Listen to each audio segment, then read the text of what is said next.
రేపు పాపారావు గడి సింధు వాళ్ళ నాన్నని తెలుసుకోవడం ఎందుకు వాడితో గొడవ పెట్టుకున్నావు?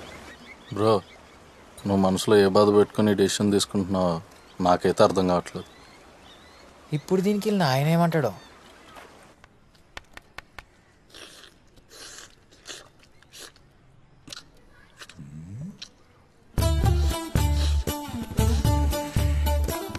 బయట సప్పుడు కోళ్ళు తిని తిని నాటుకోడి దొరకగానే ఎలా సిప్పుతున్నారు చూడు నా కొడుకులు. ఆళ్ళ తిండి మీద పడి ఏడుస్తావే, నువ్వు తింటావా? నాకొద్దులే, మీ అమ్మ కొడుకులే తినండి.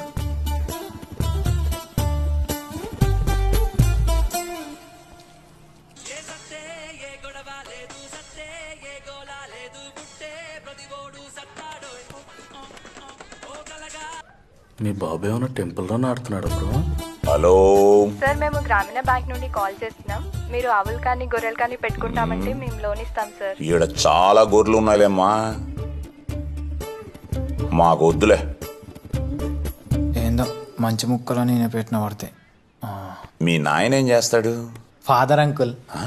సరిగ్గా చెప్పించావు, ఇప్పటికే సాగుతాడు. Church father uncle. మీ ఫాదరు నిన్ను కాలేజీకి ఎందుకు పంపిస్తున్నాడు? చదువుకోవడానికి అంకుల్. మరి చదువుకోకుండా ఎందుకు ఈడ అడక్క తింటున్నావు? అలా నోరేసుకుని అరుస్తావెందుకు? ఆయన అలాగే అంటాడు, మీరు తినండ్రా. అమ్మా మహాతల్లి, కాసేపు ఆపు, మేం మాట్లాడుతున్నాగా. చదువుకోవాల్సిన టైంలో చదువుకోకపోతే ఇలాగే పెళ్ళాం చేత అనిపించుకోవాల్సి వస్తుంది. మీ చదివేదో మీరు ఏడవండి. మీరు వచ్చి ఆ కళ్యాణ మండపాన్ని ఉద్ధరించాల్సిన అవసరం ఏం లేదు, అది మేము చూసుకుంటాలే. అలా ఉద్ధరించే ఇక్కడ దాకా తీసుకొచ్చావు. రసం ఏమంటావా? వాడు నెత్తి మీద పోయి. నేను పోస్తానేంట్రా, తిను. మీ అమ్మ కొడుకులు మాటలు తప్ప ప్రపంచంలో ఎవడేం చెప్పినా మీకు నోట్లో పెట్టినట్టు ఉంటది. ఏంటి వేపాకే? ఇవన్నీ పట్టించుకోకండ్రా, మీరు అనుకున్న పని మాత్రం మీరు చెయ్యండి. మళ్ళీ బొక్క తెరుస్తాం, మెట్టు తెగిపోద్ది. నేను మాట్లాడుతున్నాడుగా పెద్ద మనిషిని. పెద్ద మనిషి అమ్మ రోజు రోజుకి ఇంట్లో యాలీ లేకుండా పోతుంది. పిల్లల దగ్గర కూడా మర్యాద దక్కట్లే. ఈ కొంపలో ఒక్క క్షణం కూడా ఉండకూడదు. ఎల్లు బాదుకో ఇంకా.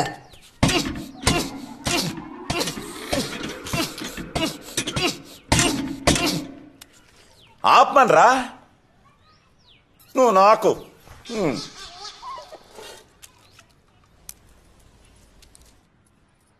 ఒరే అయ్యా, 20 ఏళ్ళ నుంచి నేను చూస్తున్నానురా. నువ్వు మీ తాత కన్నా ముండోడివి. ఏదన్నా అనుకున్నావు అనుకో, ఆ పని అయ్యేదాకా నిద్రపో. ఇదిగో, ఈ రోజు నుంచి ఈ కళ్యాణ మండపం నీది. ఏ అయ్యా?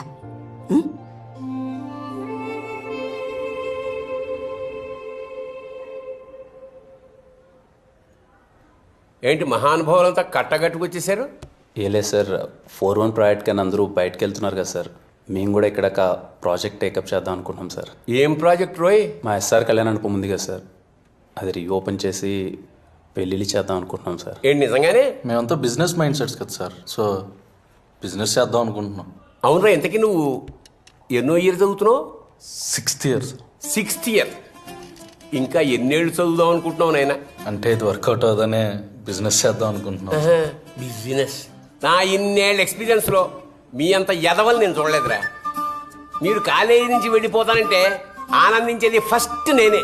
ఎందుకంటే మీ నలుగురు వల్ల కనీసం 40 మంది చెడిపోకుండా ఉంటారు. ఎలా కళ్యాణ్, నిజమేనా? మీరు మరీ అలా అడిగితే ఏం చెప్తాం సార్. సరే, మీ చావు మీరు చావండి, వెళ్ళండి. ఏం తాత, బాగున్నావు తాత? మేము బీటెక్ స్టూడెంట్స్ తాత, బాగా చదువుకున్న వాళ్ళము. రాయచీట్లో మునుపెన్నడూ లేని విధంగా ఫస్ట్ టైం బాగా గ్రాండ్గా అన్ని విధాల సౌకర్యాలతో పెళ్లిళ్ళు చేద్దాం అనుకున్నాం తాత మా కళ్యాణ మండపంలో. అదే ఆ అక్క పెళ్లి ఉందని విన్నాము.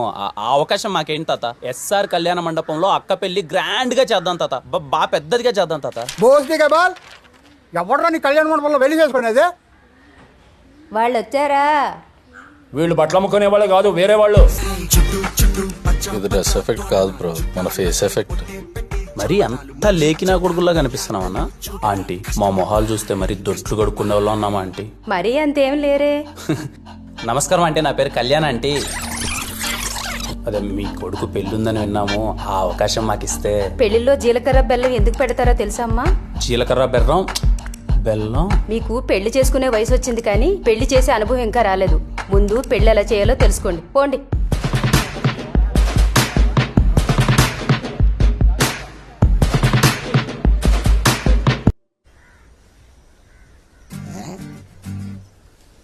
నువ్వు ఇట్రా బాబు.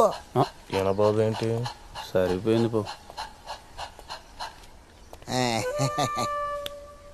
30 ఏళ్ళు వచ్చా, ముందు నువ్వు పెళ్లి చేసుకో పో.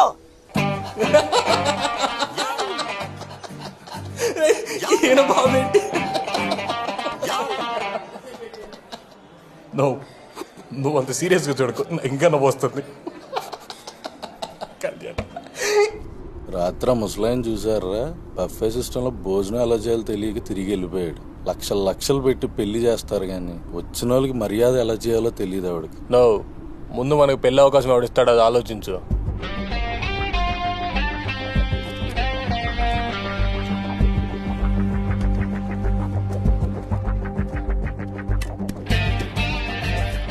పనికొచ్చే ఐడియా ఒక్కడ తట్టట్లేదేంట్రా? నాకు ఒక ఐడియా వచ్చిందిరా.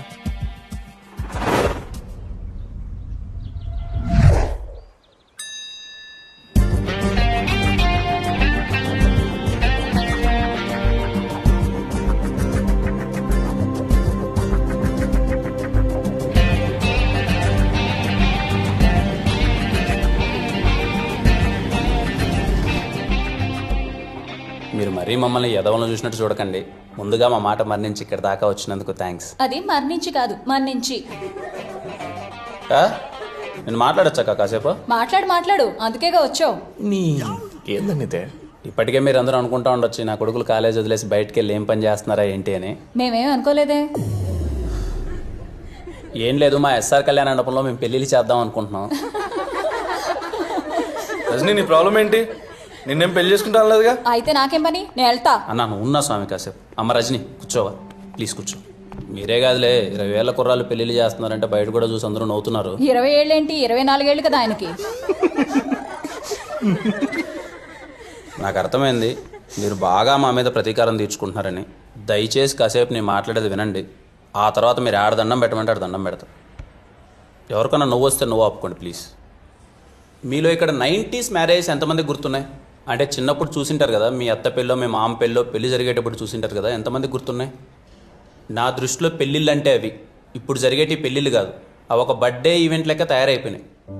నేను ఇంతకుముందు పెళ్ళికి వెళ్ళేటప్పుడు పెళ్ళికి వెళ్ళానా, బాగా కడుపు నిండా తిన్నానా, ఆడ అందమైన అమ్మాయిలు ఉన్నారా, సైట్ కొట్టుకుంటానా, వచ్చేసానా అన్నట్టుండేది. ఎప్పుడైతే మేము కళ్యాణ మండపం టేకప్ చేసి పెళ్ళిళ్ళు చేద్దామని వెళ్ళామో అప్పుడు ఎలా జరుగుతున్నాయి పెళ్ళిళ్ళని చూస్తే ఒక్క పెళ్ళి అంటే ఒక్క పెళ్ళి మేము చిన్నప్పుడు చూసిన పెళ్ళిలా అనిపించలేదు. పెళ్ళిళ్ళన్నీ మారిపోయినాయి. ఒకరింటికి వెళ్ళి మనం పెళ్లి పత్రిక ఇచ్చి వాళ్ళని మనం పెళ్లికి ఎందుకు పిలుస్తాం? మన కొడుకునో కూతురునో ఆశీర్వదించడానికి వాళ్ళు పెళ్లికి వస్తే వాళ్ళని మనం బాగా ప్రేమ మర్యాదలతో స్వీకరించి మన చేత్తో వాళ్ళకి అన్నం పెట్టి మన ఇంటి మర్యాదలు చూపించి పంపించడానికి. కానీ ఇప్పుడు ఎలాగో మనం పత్రిక ఇంటికి ఇచ్చేంత ఓపిక లేదు, వాట్సాప్లో అది ఇది పంపించేస్తాం. వాళ్ళు వచ్చిన తర్వాత వాళ్ళని ఎవరు రిసీవ్ చేసుకుంటున్నారు, వాళ్ళకి ఎవరు ఫుడ్ పెడుతున్నారు, ఇంకా ప్రేమ మర్యాదలు అంటావా ఇంకని దేవుడు ఎరుగు. నాకు ఇంకా గుర్తు, చిన్నప్పుడు మా ఊర్లో ఎవరిదైనా పెళ్లి జరుగుతుందంటే పెళ్లి కూతురు ఊరికి వస్తాందంటే పొలిమేర వరకు అందరూ పరిగెత్తుకుంటూ వెళ్ళిపోయి అందరూ ఆ అమ్మాయి చుట్టూ గుంపు చుట్టేసి అబ్బాబా అమ్మాయి ముక్కు చూడు ఎలా ఉందా, అమ్మాయి చెవులు చూడు ఎలా ఉన్నాయి, అమ్మాయి కళ్ళు చూడు ఎలా ఉన్నాయి, కోళ్ళమొహం పుట్టింది కదా దీనికి అని చెప్పేసి అమ్మాయిని అందరూ తెగ పొగిడేసేవాళ్ళు. చూసేవాళ్ళందరికీ ఏదో హీరోయిన్ కున్నంత ఇంట్రడక్షన్ ఉండేది అమ్మాయికి. ఇప్పుడు పెళ్లికి వెళ్తే పెళ్లి పీటల మీద ఉండే పెళ్లి కొడుకుని పెళ్లి కూతురుని చూసే ఓపిక ఎవరికి ఉంది? వచ్చామా, రైట్ సైడ్ ఎల్సీడీ ఉందా, లెఫ్ట్ సైడ్ ఎల్సీడీ ఉందా, వాళ్ళని చూసామా, వెళ్ళిపోయినామా, అంతే. పోనీ తీరా చూద్దామని ఎవడన్నా అక్కడికి వెళ్దామంటే 10 మంది ఫోటోగ్రాఫర్స్ రెడీగా ఉంటారు. వాళ్ళు అక్కడికి వెళ్ళేంత వీలు కూడా ఉండదు. అలా తయారైంది. మీలో ఆది దంపతులు అంటే ఎంతమందికి తెలుసు? ఆది దంపతులు అంటే శివపార్వతులు అంటారు. నాకు కూడా మొన్ననే తెలిసింది. అంటే పెళ్లి జరిగేటప్పుడు పెళ్లి పీటల మీద పెళ్లి కొడుకు పెళ్లి కూతురు కూర్చుంటే వేలాది కళ్ళు వాళ్ళను చూస్తుంటే వాళ్ళకి శివపార్వతులు ఆవాహిస్తారంట. అందుకే పెళ్లి కొడుకుని పెళ్లి కూతుర్ని ఆది దంపతులతో పోలుస్తారు. ఇప్పుడంటే మా ఎస్ఆర్ కళ్యాణం అంటే అందరికీ చులకనైపోయింది. కానీ ఒకప్పుడు మా తాత 18 రోజులు యాగాలు చేసి మరీ కట్టాడంట ఎస్ఆర్ కళ్యాణ మండపం. అందుకే ఇప్పటికీ ఎస్ఆర్ కళ్యాణ మండపంలో జరిగిన ఒక్క పెళ్లి కూడా ఏ దంపతులు విడిపోలేదు. మళ్ళీ తిరిగి మా తాత ఎలా అయితే పెళ్లిళ్ళు చేశాడో అలానే ఎస్ఆర్ కళ్యాణ మండపంలో మళ్ళీ మీరు చిన్నప్పుడు ఎలాంటి పెళ్లిళ్ళు అయితే చూసారో అలాంటి పెళ్లిళ్ళు చేయాలనుకుంటున్నాం. మీ అందరం కలిసి మాకొక్క అవకాశం ఇవ్వండి. బయట ఎవరు మమ్మల్ని నమ్మట్లేదు. మీలో చాలా మంది పెళ్లిళ్ళు దగ్గరలో ఉన్నాయని విన్నాం. అందుకే మీ దగ్గరికి వచ్చాం. కలిసి చదువుకున్నాను కదా, అట్లీస్ట్ మీరైనా మమ్మల్ని నమ్ముతారని.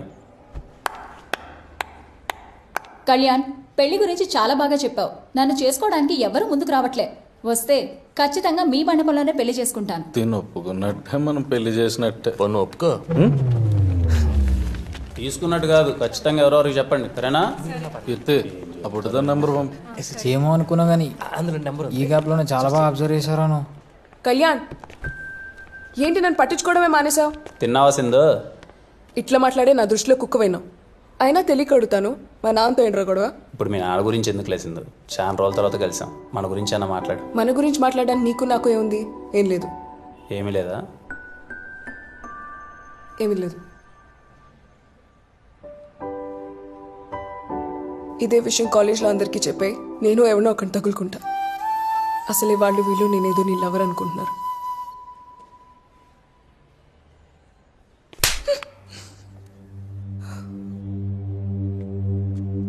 కళ్యాణ్, కళ్యాణ్, నేను ప్రిన్సిపాల్ సార్ రమ్మంటున్నాడు. నిజంగానే పిలిచాడా? నాకు సరదారా మరి ప్రిన్సిపాల్ రూమ్ తీసుకెళ్ళడానికి. నిజంగానే రమ్మంటున్నాడు రా. ప్రతోడు దొబ్బేది. వాళ్ళు వీళ్ళు అనుకోవడం కాదే నువ్వు నా లవర్ అని. ముందు నువ్వు అనుకో, అంతా సెట్ అవుతుంది. చిన్న పనిలో అన్నా మళ్ళీ వచ్చి నేను వెనకాల కుక్కలా పడతా.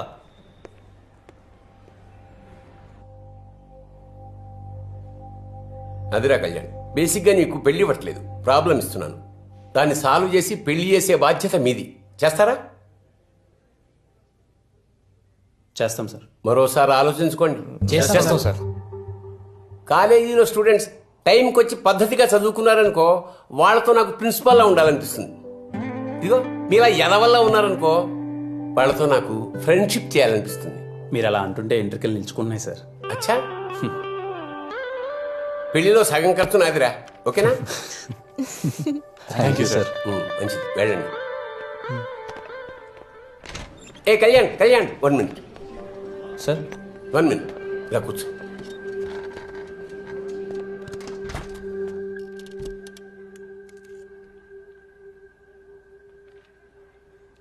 నా పెళ్లి కూడా మీ కళ్యాణ మండపంలోనే అంగరంగ వైభవంగా జరిగిందిరా. ఇంకా ఎన్నో పెళ్లిళ్ళు అక్కడ జరగాలి. మీ కళ్యాణ మండపానికి పూర్వ వైభవం రావాలి. నువ్వే చేయాలరా, నువ్వే చేయగలవు. All the best. తప్పకుండా సార్.